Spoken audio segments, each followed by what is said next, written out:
Bene, signori, si riprende. Presido io pro tempore, dopodiché il collega mi sostituirà e sarà tutto un volteggiare di chairman. Ci ho detto riprendiamo, siamo appena alzati da tavola, quindi non è magari il momento dello stato d'animo migliore. Se vedrò qualche affievolimento d'attenzione id est Pisolino, avrete tutta la nostra comprensione, perché sarà comunque un fenomeno reciproco, sono questioni di tempo, di tempi di solito. Però sentire queste persone che ci parleranno sarà un divertimento.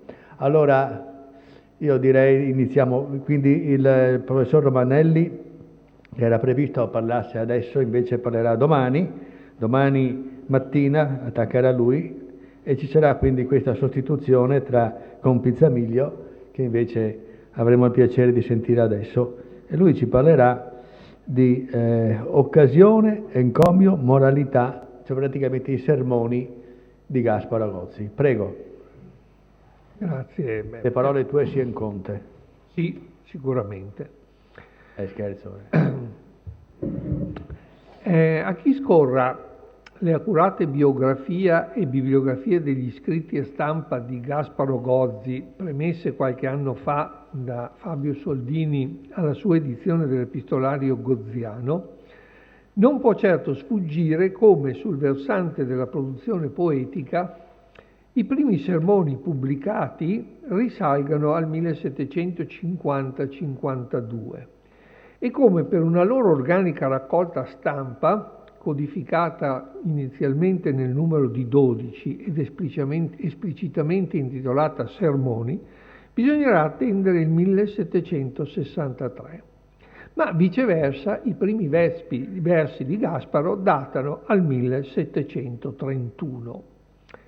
Ed eppure la consultazione della cospicua mole di carte manoscritte dei fratelli Gozzi, acquisite qualche anno fa dalla Biblioteca Nazionale Marciana, per quello che finora abbiamo visto, ha portato per i sermoni all'identificazione di eventuali inediti. Per cui, per quanto ne sappiamo, l'approdo del maggiore dei fratelli a questo genere di poesia andrà confermato intorno alla metà del Settecento, quando appunto la sua carriera poetica era avviata all'incirca da un ventennio e consolidata nel genere del sonetto d'occasione, legato a nascite, matrimoni, monacazioni, assunzioni di cariche pubbliche da parte di patrizi legati da relazioni di protettorato o di amicizia, o semplicemente committenti dell'omaggio poetico. Si tratta fino a questa data di una quarantina di sonetti calati entro una trentina di raccolte, dove talvolta ritroviamo, con presenze di gran lunga inferiore, anche componimenti in metro diverso, qualche canzone, una ballata, un'egloga rusticale, un epitalamio, un componimento in sestine e uno in stanze. Accostarsi di Gasparo al sermone coincide allora con il suo primo deciso volgersi alla poesia, alla prosa, quella delle lettere diverse, il libro di lettere con il quale si inserisce in un filone in quel momento particolarmente apprezzato dal pubblico veneziano.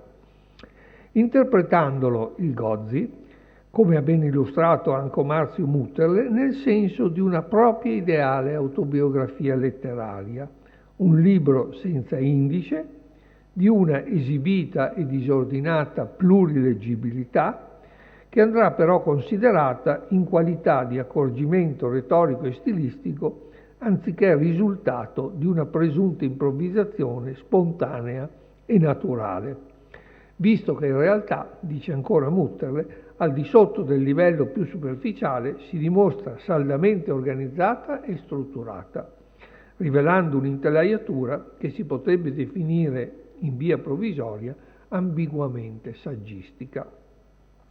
E del resto lo si può ben cogliere da quanto appunto Gasparo dichiarava nella prima delle lettere diverse, quasi una prefazione dove, figurando di rispondere a una richiesta dello stampatore Pasquali, che vorrebbe un'operetta in prosa di vostra invenzione da poterla pubblicare, la vorrei presto, la vorrei buona e che si vendesse facilmente, Gasparo traccia un quadro vivace della propria personale esperienza di scrittore, partendo dal momento dell'ispirazione poetica per poi approdare a quello della stesura, che non può essere all'improvviso, perché, sintetizzo la citazione gozziana, perché il movimento dell'animo che viene istintivamente e improvviso può somministrare invenzioni e pensieri, ma non la corretta disposizione degli stessi a uso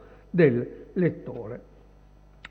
E a supporto della sua osservazione, Gasparo cita Luciano, pur senza aver bisogno della sua autorità e piacevolezza, tracciando nel contempo un elogio della citazione e passando poi a trattare della necessità che uno scrittore sia stilisticamente corretto, ossia che riesca efficacemente a trasferire al lettore la parola dell'autore. Dunque, nessuna fretta nel comporre, sia che si tratti di prosa, Demostene e Cicerone, o di poesia, Orazio e Virgilio, ma piuttosto bisogna fare riflessione, ripetuti rifacimenti del proprio scritto, stando attenti a incontrare il desiderio del pubblico e senza però assoggettarvisi passivamente, secondo quello del resto che era sinteticamente annunciato proprio nell'argomento preposto alla prima lettera, una specie di intitolazione ed esplicazione e rapido sunto del contenuto della lettera. La prima lettera dice quanto sia pericoloso il pubblicare opere, che non si può in fretta trovare argomento, disporre e scriver bene. Alcune parole, poche, intorno allo stile dei nostri tempi. Allora è una prospettiva di scrittura che sembra consolidata proprio sul versante di una scrittura meditata, rivista, attenta, e che subito dopo però Gasparo Gozzi capovolge con studiata e manifesta ironia, delineando quello che sarà in sintesi il suo stile di prosatore e alludendo nel contempo ai nuovi destinatari della sua attività di scrittore professionista. Questo è l'elemento importante, non più e solo la ristretta cerchia nobiliare, cui erano indirizzati i versi d'occasione, bensì quel più ampio pubblico veneziano e non, individuato negli anni immediatamente precedenti grazie alla controversa esperienza teatrale condotta con la moglie. Ed è quel pubblico al quale si rivolgerà con assoluta prevalenza da qui in poi e fino alle prove dei giornali degli anni 60. Bene, giocando tra queste due opzioni di scrittura e però chiaramente facendo vedere che la prima, più o meno meditata, è comunque quella che lui seguirà, Gasparo dà il via alle sue lettere diverse, intervenendo in un genere che da Costantini a Chiari dimostrava di essere alla moda, e però lo indirizza verso un più serrato moralismo, anche se piacevole nella stesura del testo, e in questa identica prospettiva verrà a collocarsi con assoluta coerenza anche il sermone gozziano. Piacevolezza di scrittura, ma chiaro intento moralistico, senza pedanteria. Così non è un caso che nel primo tomo delle lettere diverse troverà spazio quello che con tutta probabilità è il primo dei sermoni gozziani a essere composto, quello indirizzato al fraterno amico Anton Federico Seghezzi, prematuramente scomparso nel 1948, e con il quale Gasparo, al pari che con Antonio Sforza, aveva progettato una raccolta poetica che non verrà mai realizzata, ma che troverà poi un suo primo organico approdo nelle Rime piacevoli di Gasparo Gozzi. E allora appunto presenta questi versi, questo primo sermone dedicato a Seghezzi, come uno scambio di versi tra lui e Seghezzi che gliele ha mandato, ed è una sorta di risposta che viene accompagnato poi anche da una sorta di argomento, come quello che avevamo appena visto. Gli manda una breve lettera in versi sciolti. Lettera e sermone sono in sostanza la stessa cosa. Contiene questa le lodi del Seghezzi e la noia dell'autore nel sentire poesie di persone che le dettano senza pensiero. È contro i poeti scioperati che fanno solo formale poesia e senza avere una vera ispirazione. Di seguito, appunto, ad una premessa in prosa che non sto a leggervi, il centinaio di versi del sermone Sorgi allerta Seghezzi, a te discopre. 1750. Perfettamente sintonizzati con la lettera scritta al Seghezzi, il pezzetto prima e un pezzo dopo il sermone, identico tono colloquialità elegantemente conversevole, agevolata dall'uso del verso sciolto che coinvolge il pubblico che non è più quello dotto e erudito della Repubblica Letteraria di Muratori e Zeno, alla quale pure Gasparo attribuisce grandi meriti e appartiene per eleganza di scrittura, modellata sugli esempi latini e della letteratura rinascimentale, ma un pubblico ben più ampio, quello appunto dei giornali. Questi sciolti sono poi preceduti, come dicevo, e lo sarà anche gli altri sermoni goziani, da questo argomento, e in questo caso anche da una breve premessa in prosa che servono a presentare dal punto di vista tematico i versi che seguiranno e mostrano chiaramente come la finalità encomiastica di esaltazione delle qualità del dedicatario, pur presente come nelle rime delle precedenti raccolte, siano sempre tutte risolte sul piano morale e intellettuale, non sul piano della carica pubblica o della funzione o dello stato patrizio o ecclesiastico del dedicatario.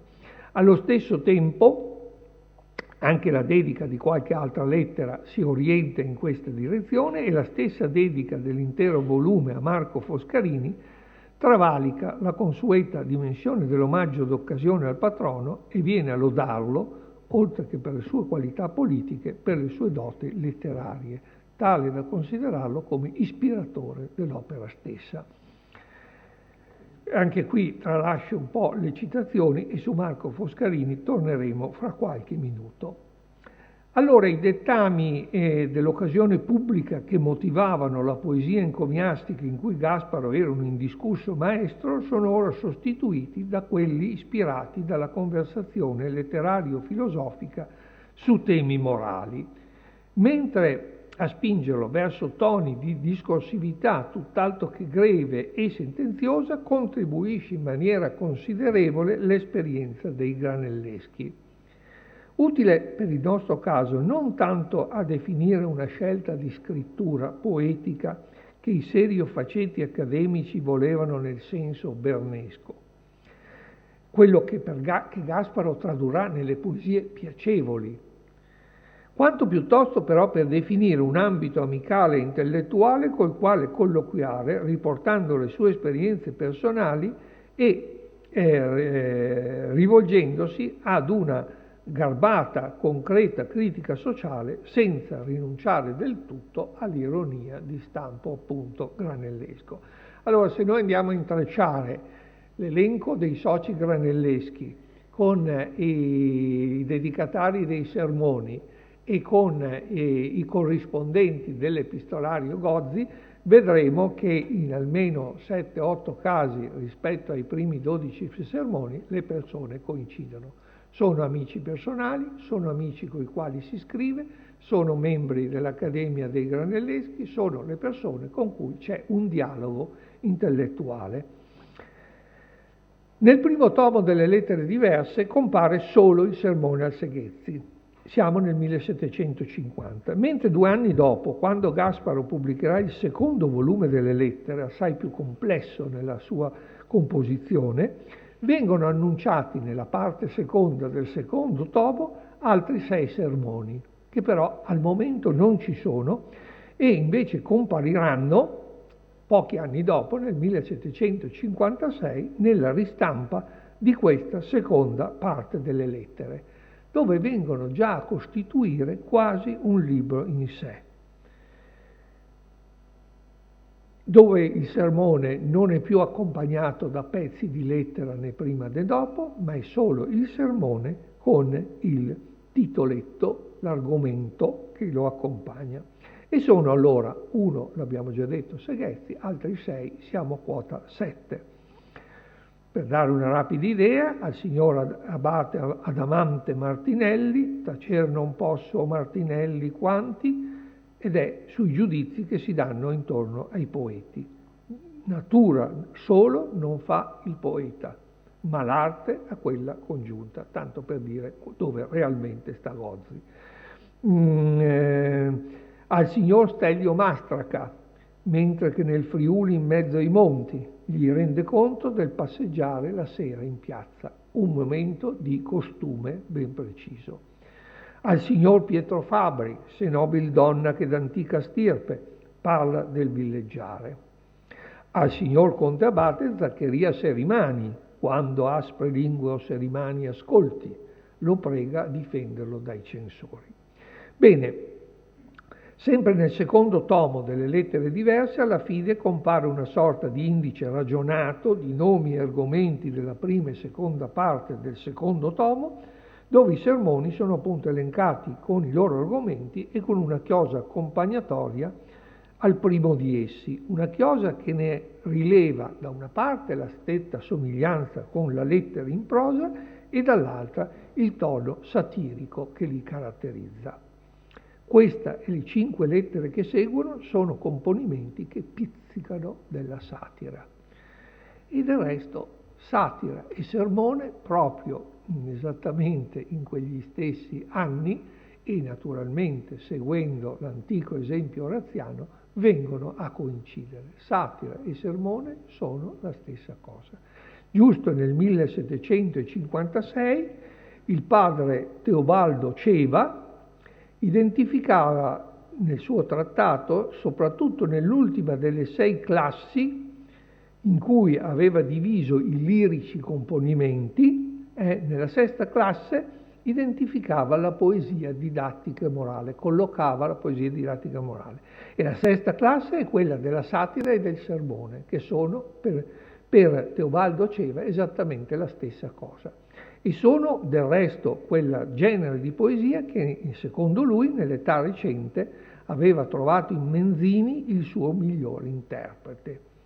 Il Menzini che, facendo pompa di parole proprie e significanti, procura che il carattere del suo sermone sia umile e familiare, anziché no, ma nel medesimo tempo puro e castigato ed espressivo dei sentimenti che egli, martellando e sferzando il vizio, vibra agli altrui orecchi.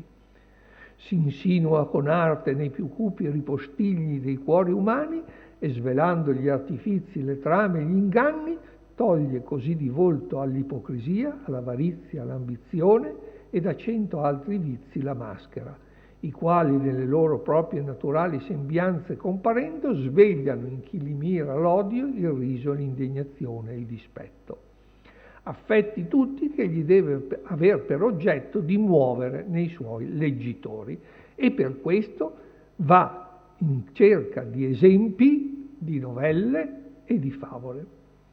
In realtà, nella raccolta poetica che accompagna la parte teorica del trattato di Menzini, Gasparo non compare con un sermone, ma compare con una canzone di molti anni prima. Resta comunque che da questo momento abbiamo un primo e sostanzioso nucleo di sermoni e che poco dopo arriveremo finalmente ad una pubblicazione autonoma col titolo di Sermoni. In mezzo alle due date, tra il 56 e il 63, che è l'anno di pubblicazione dei sermoni, sta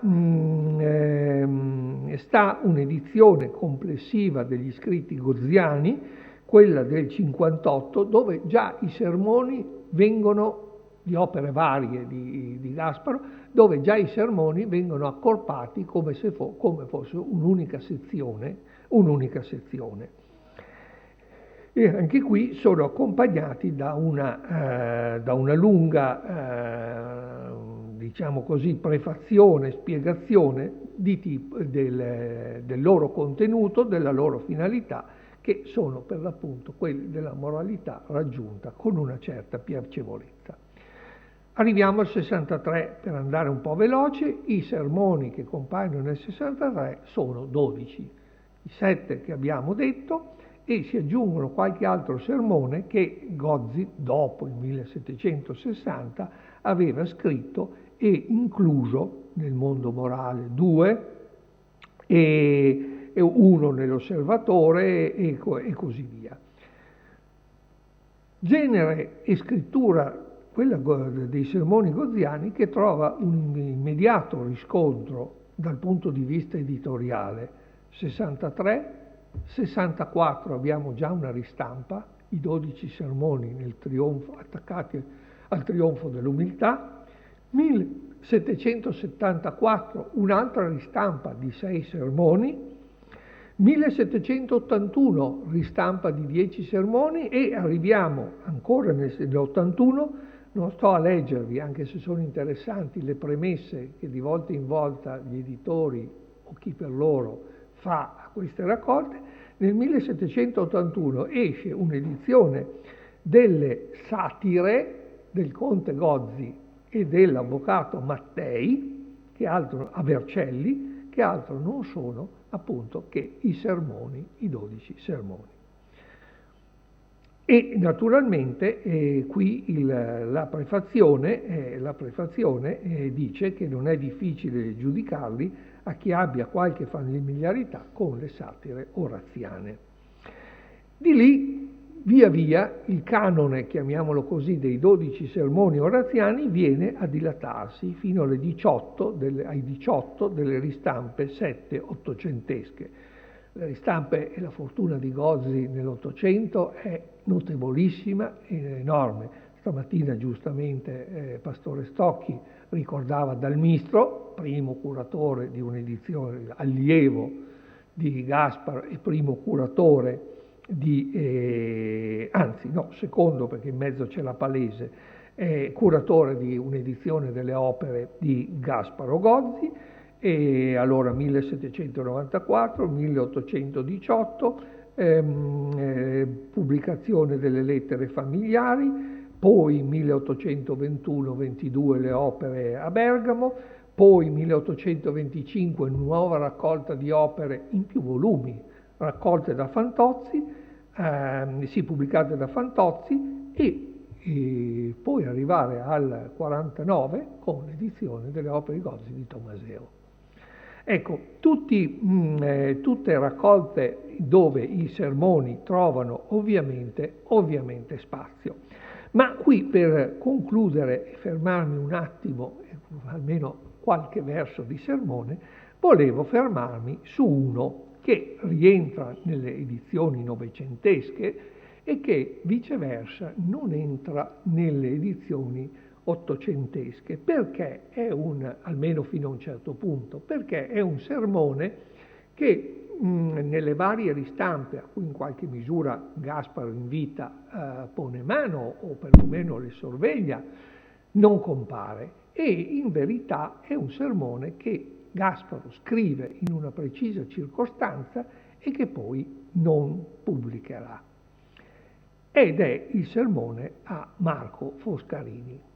Siamo nel 1760 e Gasparo Gozzi aspira alla cattedra di letteratura latina all'Università di Padova, dove il suo protettore e patrono Foscarini, col quale lavora già da 15 anni, per il quale aveva lavorato intensamente all'allestimento e alla stampa della letteratura veneziana firmata da Foscarini, ma dove sappiamo bene che gran lavoro di biblioteca lo fa Gasparo. Ecco, allora Foscarini è un suo protettore e allora si rivolge a lui con un sermone che è sì un sermone di carattere encomiastico, che è sì un sermone per chiedere questa benedetta cattedra, ma che nello stesso tempo, lo vedremo fra un attimo, ha qualche elemento peculiare, a mio avviso molto interessante. Cosa succede? Che la cattedra non viene data a Gasparo e viene data a Clemente Sibiliato, e che succede che da quel momento Gasparo rompe in sostanza con quello stesso Foscarini, che per tanto tempo aveva frequentato nella villeggiatura di Pontelongo, dove aveva discusso, chiacchierato di letteratura e così via, e dunque questo sermone non viene incluso nella raccolta. Ricomparirà più avanti, appunto, tra le carte. Una parte di questi sermoni per arrivare a 19 sono pescati anche per esempio da Daniele Farsetti tra carte goziane post mortem del Gasparo. Ricompare nell'Ottocento e Tommaseo, commentandolo, dice che questo è il più fiacco di tutti i sermoni di Gasparo, perché non è un sermone ma è una supplica. Ora, e dice che fino alla fine è quasi del tutto languido. Ora, che qui nel sermone ci siano elementi, come dicevo, di omaggio a Foscarini è indubbiamente vero. Il sermone è indirizzato a Sua Eccellenza Marco Foscarini, procuratore di San Marco, ed è il sermone quando l'empia fortuna s'attraversa, o Foscarini alto dell'adrio onore, e mio presidio e mio sommo ornamento. Questo è un inizio da sermone encomiastico. È però altrettanto vero che già nella prima parte del sermone Gasparo viene a descrivere la sua esistenza col, se volete, consueto tono lagnoso, ma anche raffigurando una realtà di vita non facile per giustificare la sua richiesta. E nella seconda parte, a mio avviso, c'è anche una sorpresa di ordine contenutistico e stilistico poetico. Allora, dicevo, nella prima parte narra della sua difficile condizione economica, della sua carriera, che ormai siamo nel 60, è già maturo, siamo in coincidenza più o meno un attimo prima dell'avvio dell'avventura dei giornali. Ecco. Io già non nacqui qual tu mi vedi. Son mont'anni scorsi che all'interno fervor contraria sorte fa guerra. Spesso di salir fei prova. Trovai ripulse, e qual da nebbia cinto uom s'avvilisce e più non muove il piede, che d'ogni parte impacci temi, io giaccio. Tutto attonito miro, ampio deserto mi sembra il mondo e solitario orrore. Solo io grido e mi spavento e tremo. E di questi passaggi ce ne sono quasi a scandire le varie stagioni della carriera goziana, ce ne sono vario, compreso una sorta di compromesso che lui deve fare tra la sua ispirazione di scrittore e le esigenze del mercato librario. Pattuir convenne il mio cervello, ed operaio farlo degli ingordi librai, di giorno in giorno darne lor parte, come a filo della conocchia vecchierella tragge il tardolino, perché l'opera lei di molte veglie il sabato compensi, e via di questo passo. E poi il famoso passaggio pallido viso, occhi affossati, che è un suo ritratto. Allora mi sembra che in tutto questo ci sia però un ritratto di Gasparo sincero, è interessante, ma la parte che più mi colpisce sono i versi finali, perché nella parte finale, tracciando l'elogio di Foscarini, non solo parla di Marco Foscarini come suo patrono, come colui che l'ha ospitato in villa, come colui che ha fatto conversazione con lui, ecco, ma viene a parlare di Foscarini come imprenditore. E qui non è una questione di carica pubblica, è questione di imprenditoria, di industria. E i toni con cui lo descrive questa avventura industriale di Foscarini sono i toni che a me sembrano molto vicini della quasi coeve esperienze pariniane. Perché andiamo, al di là della poesia, a descrivere in termini di poesia didascalica l'attività. Qual era l'attività? È la fabbrica di corallo. Il corallo, nell'opinione settecentesca, non è un animale, è una pianta che appunto viene raccolta da pescatori nell'Adriatico e che poi, vicino alla sua villa, Foscarini aveva organizzato come vero e proprio laboratorio, industria di lavorazione del corallo per farne gioielli e così via. A te dell'arti e degli ingegni padre nutritor mi rivolgo. Io vidi prove già magnanime grandi, o quante veggo salvi e lieti per te. Veggo l'esempio, mentre qui teco per tua grazia io vivo di quanto puoi, che intere ville e terre novarti introducendo ormai conforti. È l'operazione civile, oltre che economica e commerciale, che lui fa. Il Villanel, che faticosa zappa con le callose mani sul terreno trafelando, traea, si meraviglia, che siede tratta con maestra mano il corallo gentile. Ecco a tua voglia, nel dalmatico seno le barchette spiccan dai scogli la marina messe di nereidi delizia. Ecco la prima volta la patria tua vele arrecando i grati rami che il marino aspetto in Ponte Longo al Bacchiglione in riva sotto agli sguardi tuoi veggon cambiarsi. Parmi veder che la lontana gente maravigliando per mirar concorra e impari a noverar quante fatiche faccian più belle la felice pianta, picciola terra, coi pisani industri, coi genovesi e tirvornesi tosto concorrenza farsi, che qui s'adopra con arte anche miglior, da miglior mani la lima, il ferro segator, la dura tanaglia, il vasellin che l'acqua stilla, il trapano a forar, mola rodente a far rotondo, e qui si sanno ancora colori separar, mettere insieme ed infilzar, per poi farne ornamento e grato fregio alle indiane membra. Ecco, tra il villanello e questa manualità del corallo, qualche cenno di modernità poetica sull'onda pariniana mi pare che ci sia. Grazie. Bravo. Bene Gilberto. Naturalmente l'impresa fu un fallimento e fu fortuna tutto sommato perché Marco Foscarini già si era fregato due patrimoni, il suo dei Foscarini ai Carmini e quello della moglie morganatica Elisabetta Correr. Se gli andava bene col corallo faceva fuori pure quello. Allora complimenti a Pizzamiglio, sapevamo d'altra parte chi ci parlava. E io aspettavo appunto la chiosa di Beppe Gullino sul fallimento dell'impresa. No, io pensavo, vabbè, non l'hai detto tu allora, No, mi hai ringraziato di benissimo. questo.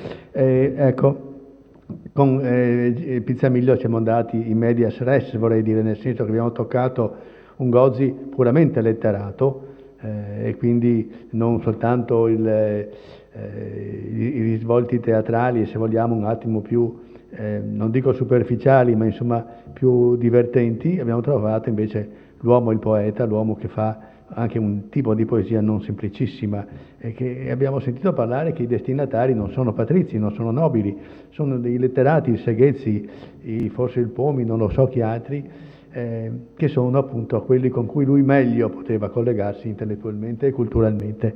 Grazie di questa relazione, e adesso passiamo al secondo che qui sta alla mia destra e che è ben noto, insomma non serve che lo presenti, Piero Del Negro dell'Università di Padova, che parlerà appunto di Gozzi e l'Università di Padova. Prego.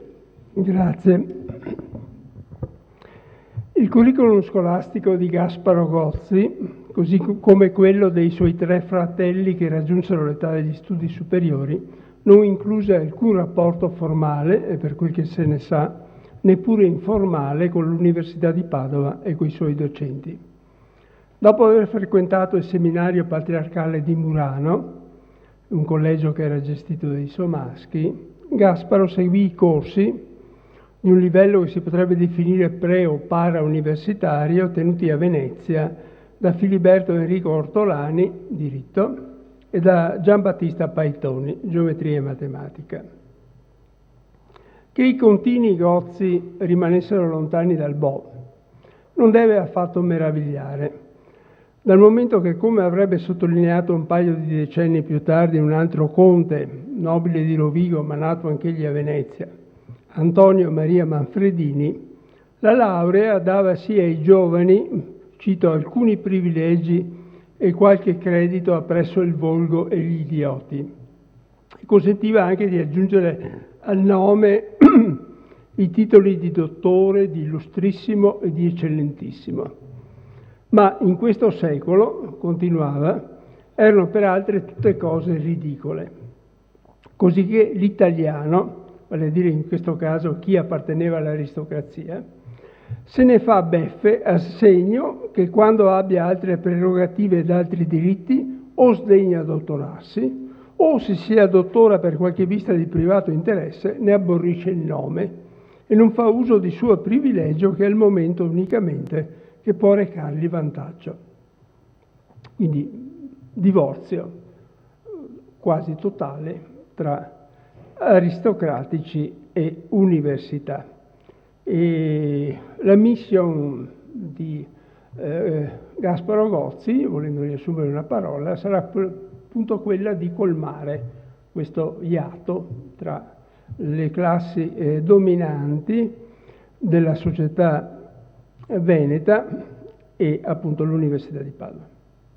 In una succinta scheda dedicata da Attilio Maggiolo a Gasparo Gozzi, in quanto socio dell'Accademia dei Ricovrati e dal 1779 socio nazionale del successivo avatar dell'istituzione, cioè l'Accademia di Scienze, Lettere ed Arti, si ricorda che il veneziano, cito, fu revisore dei libri e sovrintendente alle stampe della Repubblica Veneta, dalla quale ebbe anche l'incarico del riordinamento e della riforma dello studio, 1770, e questo lo avvicinò a Padova. Fine della citazione. La città nella quale Gozzi doveva trascorrere gli ultimi anni della sua vita e dove anche morì. In effetti, volendo essere Pignoli, va precisato, come vedremo meglio più avanti, l'incarico del riordinamento della riforma dello studio fu affidato dai riformatori dello studio di Padova a Gozzi e altri 2 consulenti del magistrato nel 1771, mentre la riforma degli studi che il letterato propose nel 1770 riguardava la veneta gioventù, vale a dire principalmente il patriziato veneziano, e l'Università di Padova vi era evocata unicamente in relazione al progetto di istituire nella città del Santo un collegio per nobili, che accogliesse, cito da Gozzi, un buon numero di patrizi insieme di veneti cittadini e di nobili dello stato di terraferma. Quanto all'avvicinamento del letterato a Padova e alla sua università, un avvicinamento che in ogni caso sarebbe rimasto a lungo di basso profilo, era iniziato perlomeno nella primavera del 1744, quando qui riassumo una relazione che mi è venuta troppo lunga per essere letta tutta, quando Gozzi entrò in contatto col conte Guglielmo Caposampiero, che era il bibliotecario di quella che si chiamava la pubblica libreria di Padova, cioè la biblioteca universitaria. E questi contatti però avvengono sotto il segno degli interessi comuni bibliofili, in primo luogo, e più in generale per la letteratura. L'Università di Padova, in quanto tale, rimane assolutamente sullo sfondo. Nel 1944 conosce anche, meglio, un suo amico, uno che apparteneva alla cerchia di Foscarini, Antonio Lavagnoli, diventa, probabilmente su intercessione dello stesso Foscarini, professore universitario ed è il primo professore col quale entra in contatto. Nel 1945 Gozzi stringe maggiori relazioni con Padova, i professori padovani, per via di quella che è la sua attività principale, quale probabilmente anche la fonte di guadagno maggiore, quale poeta. Cioè, fonda una agenzia di pubbliche relazioni che si incarica di celebrare in versi di prosa eventi pubblici e privati, abbiamo sentito, che riguardavano soprattutto il patriziato veneziano. Per gestire queste raccolte Gozzi deve naturalmente mobilitare gli amici poeti e Padova in questa occasione viene proclamata ricetto delle muse e ottiene tra l'altro versi da Gian Antonio Volpi, che sarà appunto che era il professore che deteneva quella cattedra di umanità greca e latina che poi Gozzi aspirerà appunto a ottenere. Sempre nel 1945 c'è una consacrazione ufficiale di questo rapporto con Padova, l'aggregazione all'Accademia dei Ricovrati, della quale Volpi all'epoca è il principe, il presidente, e Campo San Piero è il censore per la filologia, ed è appunto Campo San Piero che ne ottiene la proclamazione. Ma il rapporto di Gozzi con l'Accademia dei Ricovrati rimane sempre assolutamente spento, anche quando nel 1779, dicevo prima, l'Accademia dei Ricovrati viene fusa nella nuova Accademia di Scienze, Lettere ed Arti e Gozzi diventa uno dei 16 soci nazionali, cioè quelli non residenti a Padova, quindi ha un ruolo, rimane assolutamente inerte nei confronti non sono noti suoi interventi, non pubblica nulla con l'Accademia, eccetera. I rapporti rimangono molto superficiali, quindi con l'università, per lungo tempo. Ci sono altri suoi amici che diventano professori, un caso è quello del conte Gian Rinaldo Carli, che apparteneva anch'egli al circolo magico foscarignano, che nel 1945 diventa professore di nautica e architettura navale, ma l'amico che lo fa entrare in qualche modo in rapporto stretto, non tanto con l'università quanto con i riformatori dello studio di Padova, è Stelio Mastracca, che dal 1748 ricopre la lettura pomeridiana di diritto civile in secondo luogo, e che è molto importante per Gozzi, perché Gozzi è anche il cavaliere servente della moglie di Mastracca, Marianna, in questi anni, finché non appare all'orizzonte la Séné, e quindi è anche particolarmente amico. A favore di Mastracca Gozzi interviene presso Foscarini in due occasioni. Si tratta, prima Mastracca ottiene il trasferimento su una cattedra più prestigiosa, quella in primo luogo sempre di diritto civile mattutina, e poi ottiene anche ma qui Gozzi non funziona tanto come Trédignon, la ricondotta. Ogni 6 anni, in teoria. Nel caso di Mastracca invece ne passeranno ben 9, ma per motivi sui quali non mi soffermo. I professori appunto avevano questa ricondotta che comportava un aumento di stipendio normalmente, e quindi era particolarmente importante sotto questo profilo. L'impegno comunque di Gozzi a favore della carriera accademica dell'amico e soprattutto il suo rapporto privilegiato con Foscarini, l'abbiamo sentito poco fa, inducono a chiedere nell'estate del 1756, e probabilmente anche il sermone appartiene a questo periodo, quello che ha illustrato poco fa Pizzamiglio, c'è appunto la richiesta.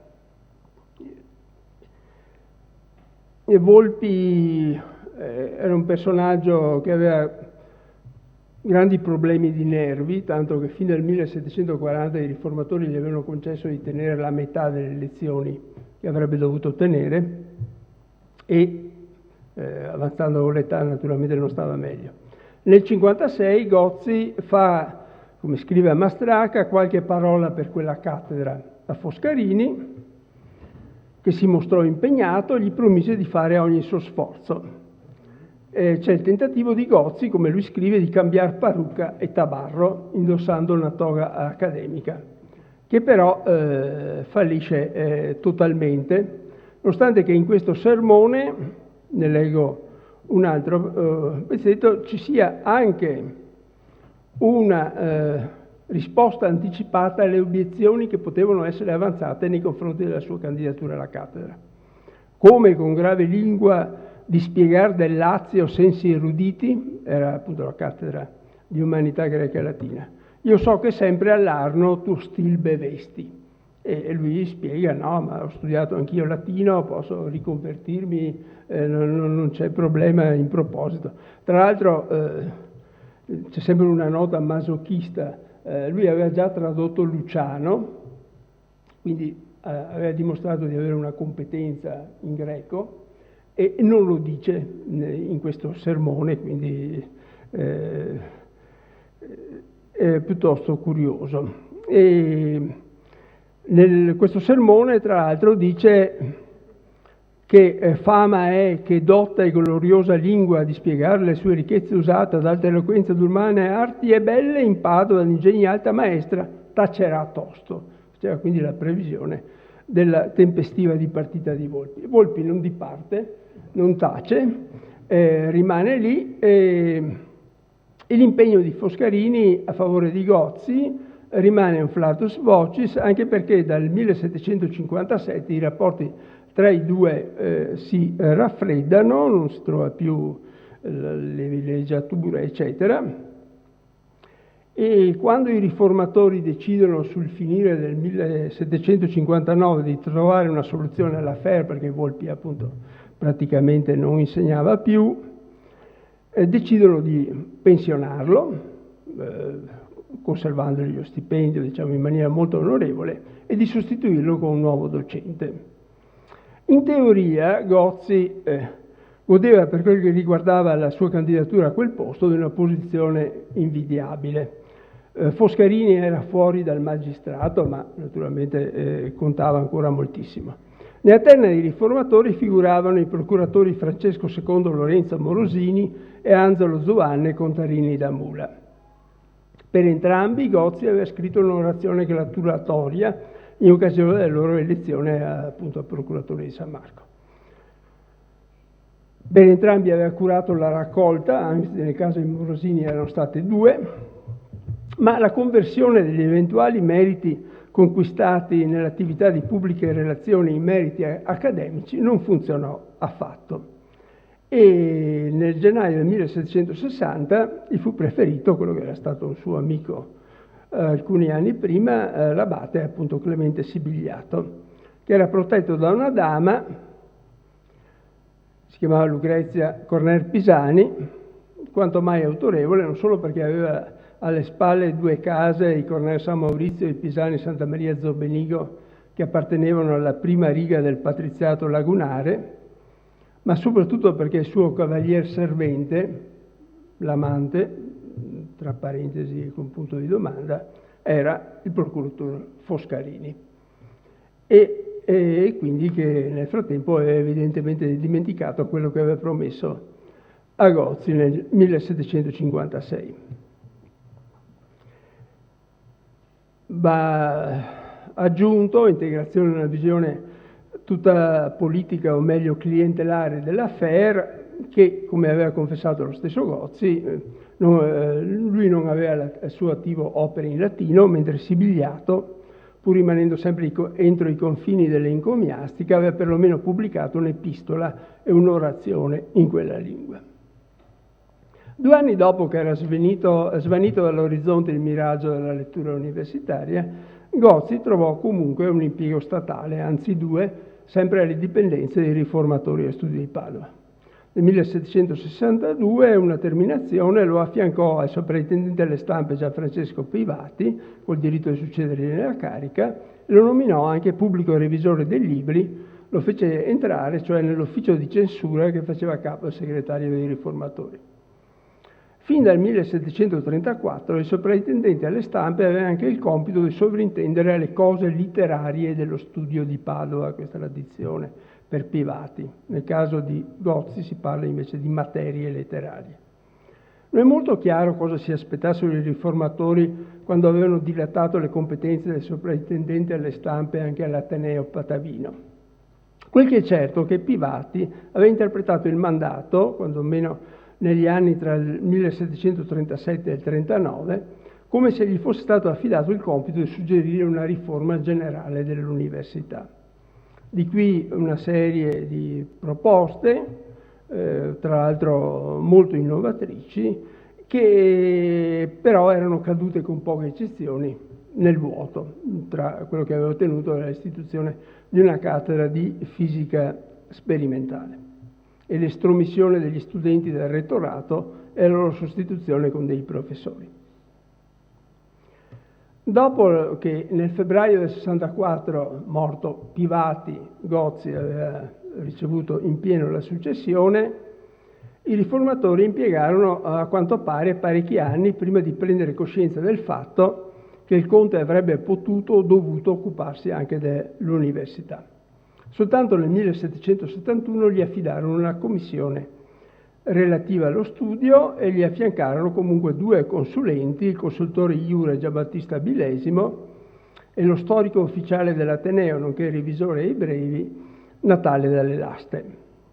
Invece nel 1768, quando Lorenzo Morosini, già citato procuratore riformatore, aveva varato una riforma con la consulenza di 2 docenti, Bilesimo per il diritto e Leopoldo Marcantonio Caldani per la medicina e le arti, una riforma dello studio, Gozzi era stato completamente bypassato. Tuttavia, anche negli anni in cui i riformatori ignorarono di fatto la sua sovrintendenza circa le materie letterarie dello studio, Gozzi, pur non facendo mai riferimento ai suoi diritti e doveri riguardanti l'università, si occupò anche di quest'ultima istituzione.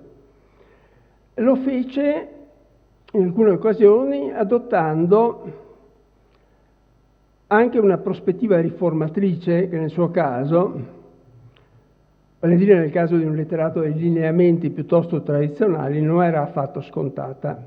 Soltanto che il suo avvicinamento ai problemi dell'Ateneo fu obliquo, ebbe luogo cioè prendendo le mosse dagli incarichi che aveva effettivamente ricevuto dai riformatori in materia di volta in volta di stampe, di educazione della veneta gioventù e del progettato Collegio Padovano per i nobili. 3 i passaggi più o meno importanti che precedettero la scrittura dell'agosto 1771. Invitato a occuparsi della crisi della stampa veneziana, che era imputata anche alla mancanza di allettamenti e vantaggi a favore delle persone di lettere, Nel 1765-66 Gozzi propose a due diversi riformatori, prima a Morosini, poi a Tron, l'istituzione di una stamperia dell'università. Mentre nel 70 approfittò, come sappiamo, dell'incarico di affrontare la questione dell'educazione dei veneziani per avanzare il progetto di istituire un collegio per i nobili a Padova. E nel marzo 1771, essendo stato incaricato di reperire un edificio dove collocare il collegio, colse l'occasione che gli si offriva per avanzare anche alcune considerazioni sull'Università di Padova. A monte della proposta di Gozzi circa la stamperia dell'università si colloca una scrittura che è stata attribuita al conte da Maria Infelice e Fabio Soldini, che l'hanno edita una decina di anni fa, ricavando da un autografo goziano, e intitolando la proposta di istituzione degli atti letterari. In realtà in questa occasione Gozzi si era limitato a riprendere in termini qua e là meno diffusi uno scritto che Girolamo Francesco Zanetti, un polirafo che era stato tra l'altro uno dei protagonisti del giornalismo veneziano in metà Settecento, aveva redatto nel 1765 e che aveva presentato a Morosini. E Zanetti, lo stesso Zanetti, aveva fatto avere una copia del suo scritto a Gozzi, che l'aveva molto apprezzata, però sostituendolo in un punto determinante, Zanetti avrebbe voluto che questa pubblicazione periodica dell'università, doveva essere un trimestrale, intitolato Acta Literaria Patavina, redatto in latino ovviamente, dovesse essere affidata a un libraio di Padova. Invece Gozzi, che naturalmente è a favore di una stamperia pubblica, vorrebbe che fosse stampata dalla stamperia stessa. In larga misura, quantomeno la prima versione, quella del 1765, questa scrittura sulla stamperia dell'Università di Padova, ricalca lo schema di Zanetti, solo che lo cambia di scala, nel senso che non si rivolge, la questione non è più quella di una pubblicazione, ma di una stamperia che può stampare libri, oltre che ovviamente periodici. Il problema della stamperia lo porta a discutere il problema della prolificità dei docenti padovani, i quali, non potendo per mancanza di modi pubblicare con le stampe qualche frutto delle professate dottrine, con tale scusa per lo più si danno all'inerzia. E la stamperia poteva appunto togliere questa scusa. Faceva anche dei conti, proponeva un investimento nella prima redazione di 3.660 ducati, diventati più di 4.000 nella seconda, per l'erezione di una pubblica stamperia da collocarsi in qualche luogo del Bo medesimo col titolo di Stamperia dell'Università di Padova. Nel 66 invece sarebbe stato incerto dove collocare, a Venezia o a Padova, la stamperia. Per gli acta literaria proposti da Zanetti, anche la stamperia doveva mettere in moto i professori padovani.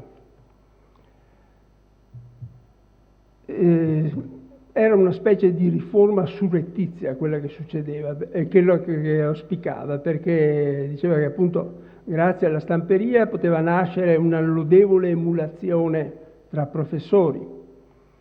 È cosa naturale che ognuno voglia comparire con onore davanti agli occhi di quei venerati personaggi che reggono lo studio e possono rimunerare il sapere e la diligenza con aumenti di stipendio.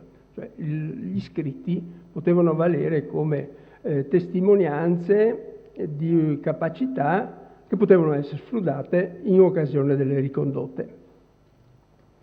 E passava in rassegna varie categorie, naturalmente gli atti dello studio proposti da Zanetti, ma poi sapeva che i docenti pubblicavano in altre stamperie ogni anno A tutto questo aggiungeva che la speranza che qualche lettore stampasse il corso dei propri studi, risoluzione che prendendo piede col tempo e messa sotto un maturo esame di censura dall'eccellentissimo magistrato, gioverebbe ai giovani per imparare più facilmente e con metodo. Spezzava cioè una lancia a favore dell'adozione dei libri di testo, che non esistevano all'Università di Padova all'epoca. E citava, per quel che riguardava l'aspetto economico, l'esempio del seminario di Padova, che aveva appunto una tipografia avviatissima con la quale sostanzialmente manteneva il seminario stesso.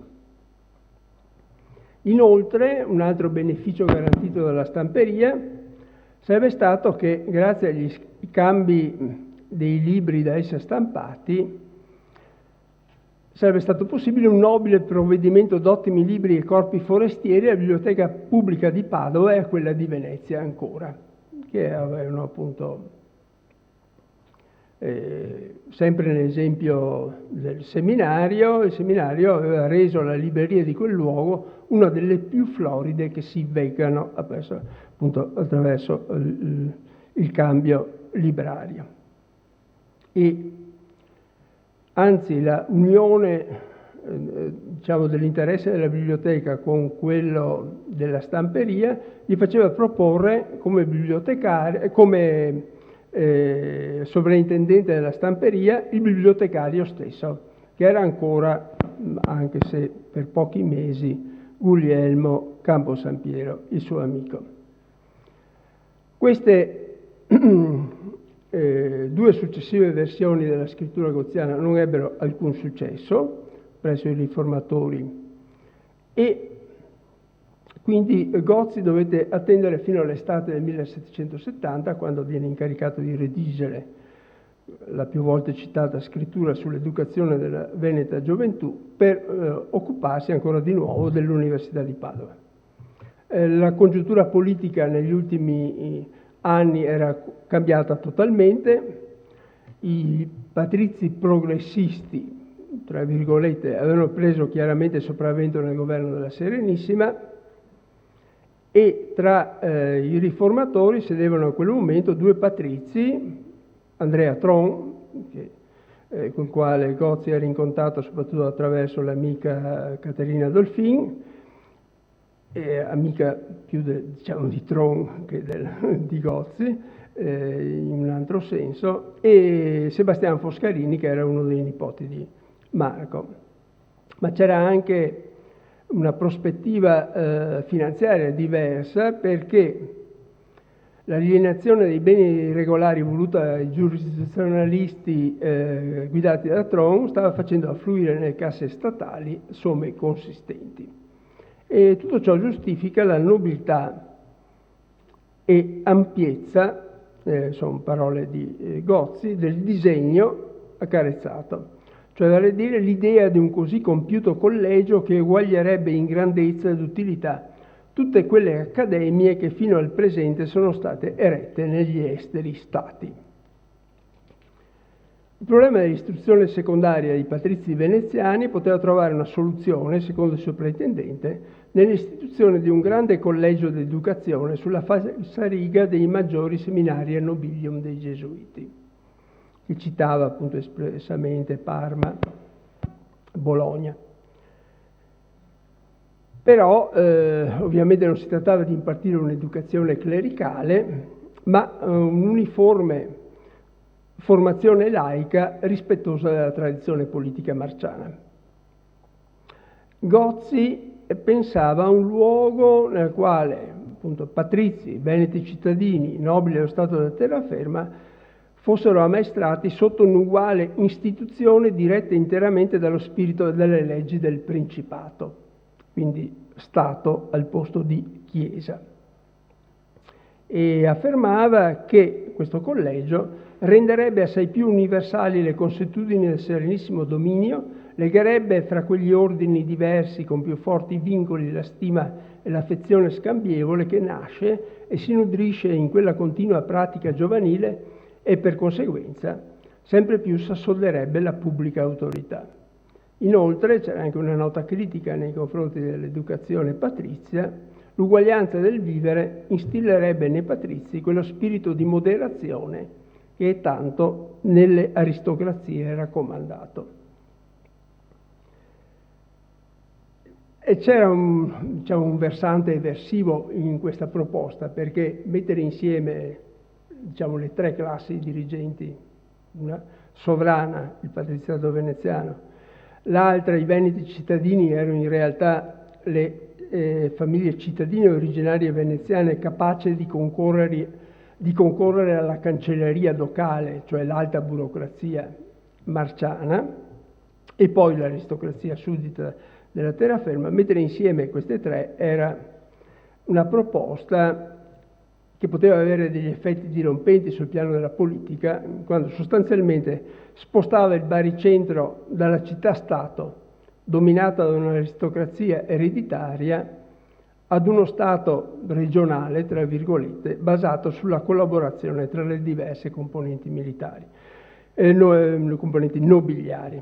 Qualcosa in genere di questo tipo, ma senza patrizi veneziani, era stato fatto qualche anno prima a Verona, dove è stata istituita un'accademia militare, il nome di collegio militare, in cui appunto anche lì nobiltà di terraferma, veneti cittadini e poi, specifico del mondo militare, le benemerite famiglie militari, cioè le famiglie degli ufficiali di carriera.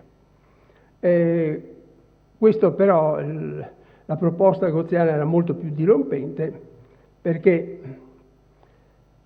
il suo collegio poneva sullo stesso piano, tramite un'uguale istituzione, l'uguaglianza del vivere, dominanti e dominati, l'ordine che deteneva la sovranità e i sudditi.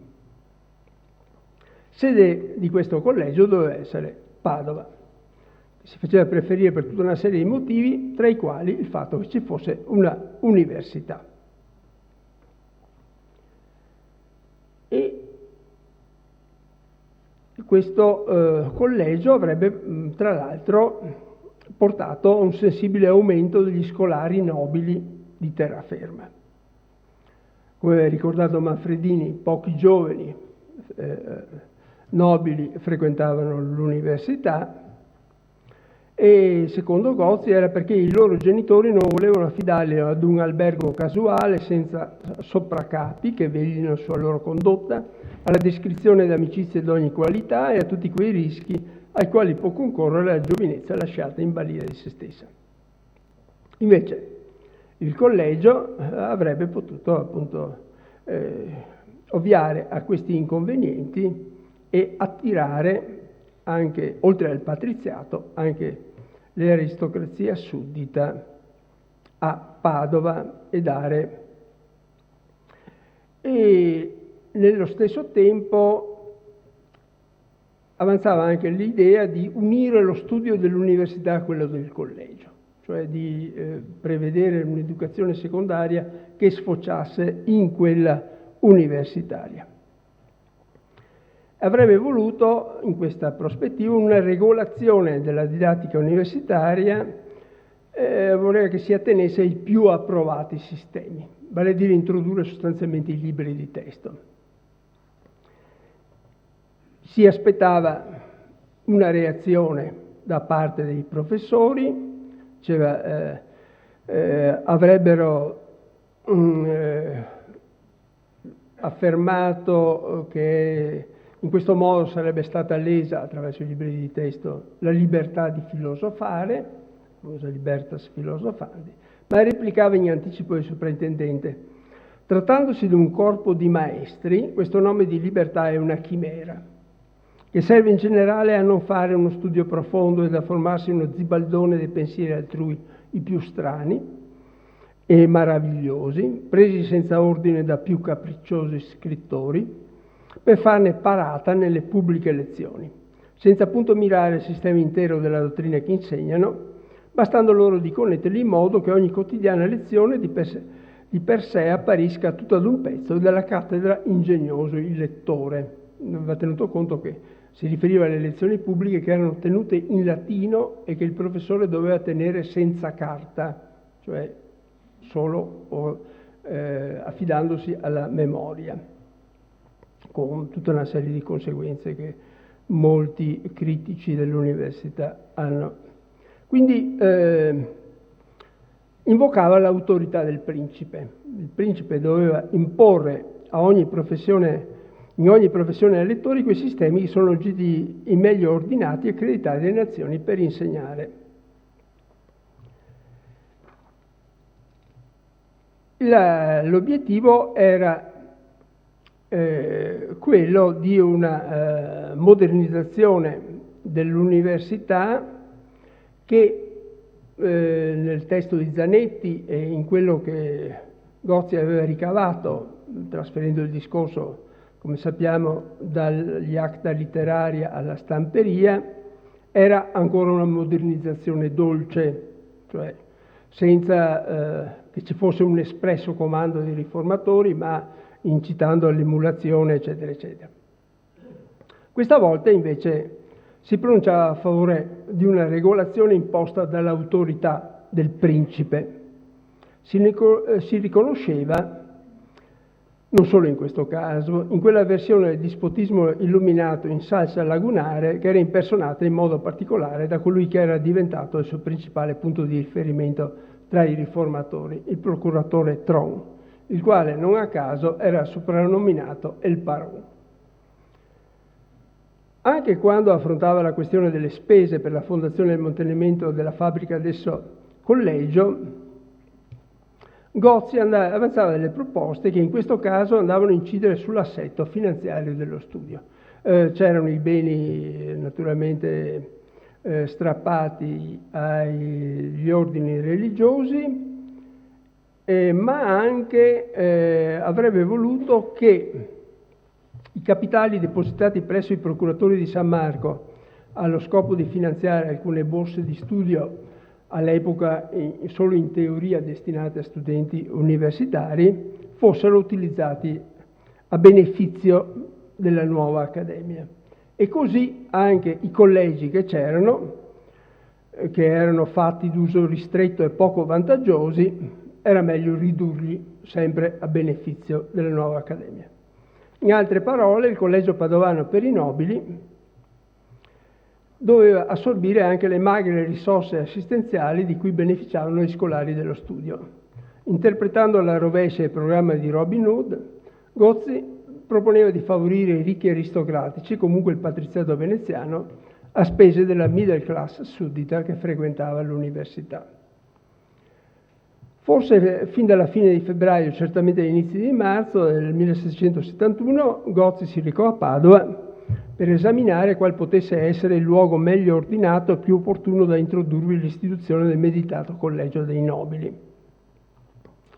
E in coda a questa relazione aggiunse anche alcune considerazioni sull'opera dei professori e lo stato di quella università. In passato, come abbiamo visto, il bersaglio polemico erano stati i professori, il loro modo di insegnare, il fatto che non scrivessero, eccetera, eccetera. A partire da questa relazione, così come sarà confermato anche da la scrittura dell'agosto, si cambiava completamente prospettiva. I professori fanno il dover loro, diceva, se c'erano notizie negative sull'università e circolavano, che appunto avrebbero provocato l'intervento dei riformatori, era perché pochi di professori, anzi pochissimi, sono quelli che non disprezzino non solo la dottrina ma il costume dei confratelli. Quindi c'erano tutta una serie di detrazioni reciproche e si era così sparsa la falsa ma perniziosa opinione che lo studio non sia fornito di dotti lettori e che sia disordinato ed infruttuoso. Invece non era assolutamente così. Gozzi ammirava tutti gli stabilimenti scientifici che erano stati istituiti negli ultimi tempi. Il problema era gli scolari, innanzitutto il loro numero. Faceva anche dei controlli dimostrando che le cifre ufficiali erano gonfiate, gli studenti reali erano molti in meno. di quelli che figuravano nei registri. E l'altro aspetto contro cui si scagliava era il viver libero della scolaresca. Mentre tutte le altre università sono provvedute almeno per un gran parte degli scolari da alberghi nei quali subbidisce una specie di disciplina e vi sono sovraccapi che gli fanno frequentare lo studio, e Padova era sprovvista di una rete di collegi degni di questo nome. Di conseguenza, non essendovi questa provvisione, ritornano i giovani alle case paterne scorretti, malsani, indebitati, indotti e spesso ammogliati con poco onore. Quindi una tragedia. In questa direzione si muove anche la relazione che Gozzi, Bilesimo e Dalle Laste presentarono nell'agosto del 1771 ai riformatori, che individuava l'intrinseco e non conosciuto male che appunto aveva inciso, che aveva reso inutili anche tutte le riforme. Ce n'era stata una nel 61, un'altra nel 62, un'altra ancora, l'ho ricordata, nel 68. Queste riforme non erano state, non aveva prodotto degli effetti consistenti perché appunto si era dimenticato l'intrinseco e non conosciuto male. Il male era che gli studenti arrivavano all'università con alle spalle una scuola secondaria assolutamente disastrosa. Tutti quei professori attestano comunemente non esservi tra 300 giovani circa che vi confluiscono 30 appena che mezzanamente intendano la lingua latina e minor numero assai che abbia qualche tintura di buone lettere.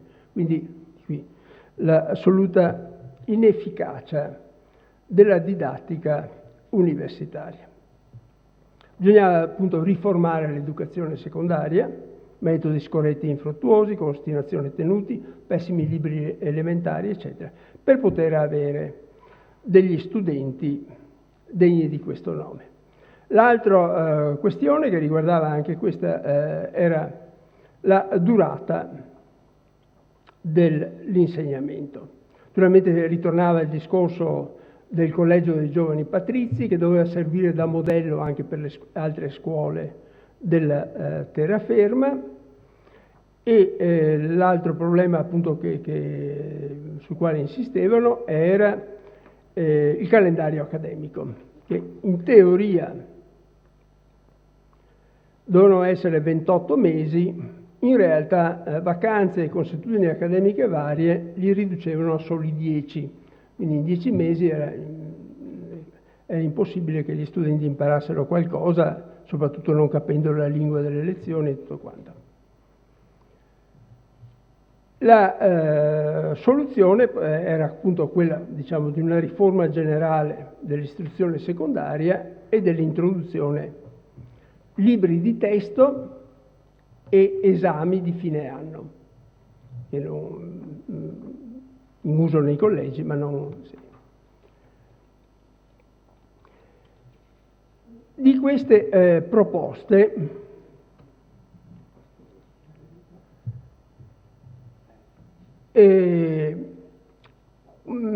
quale parte in queste proposte possiamo attribuire a Gozzi e quale agli altri due consulenti? Un problema.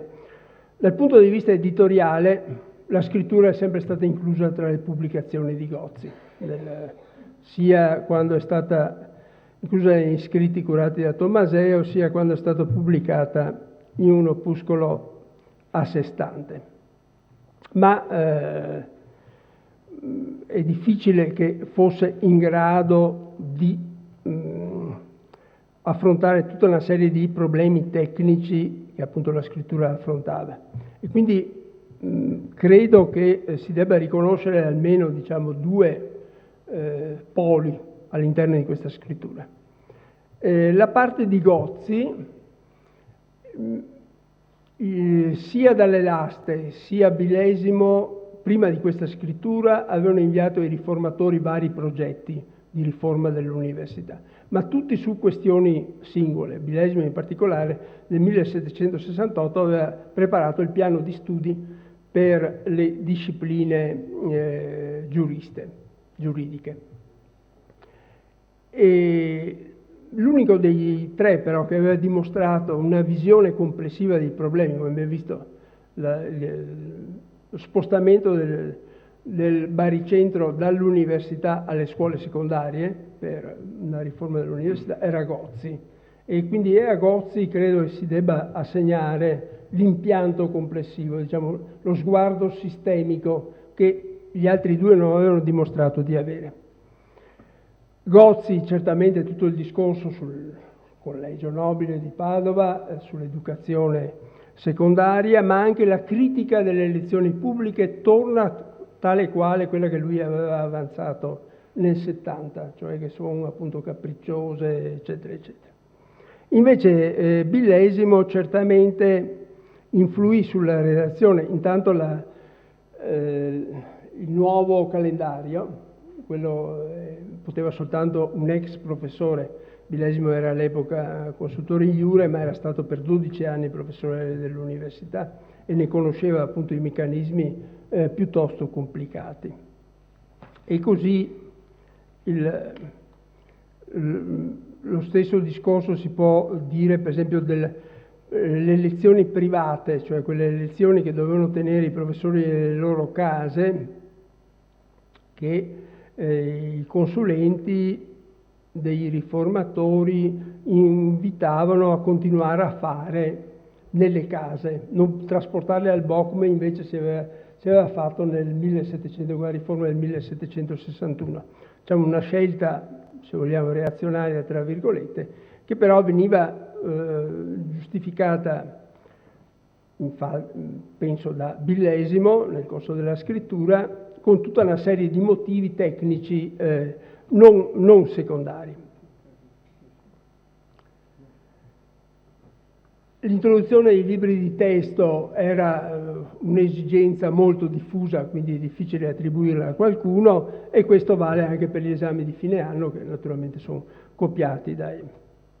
Quindi volendo, mi avvio alla conclusione, tirare le somme, si può affermare che il contributo di Gozzi al dibattito sull'università che precedette la riforma del 1771 si contraddistinse soprattutto per la sua attenzione alle scuole secondarie, nonché per la sua critica alle capricciose elezioni pubbliche.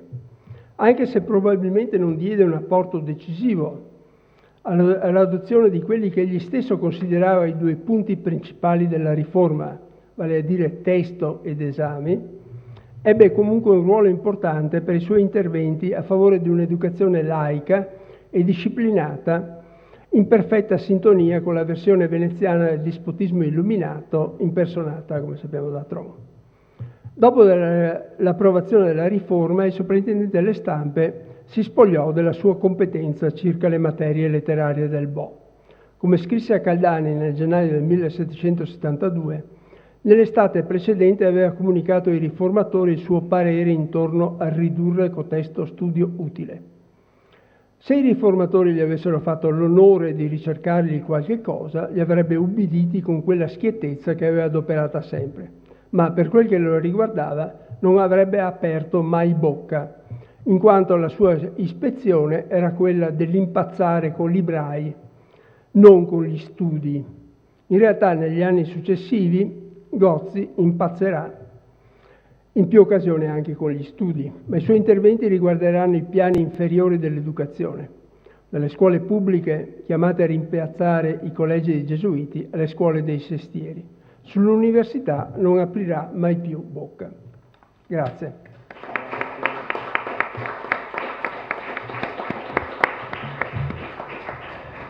Bene, definire Gozzi poligrafo sarebbe certamente riduttivo, né io intendo farlo.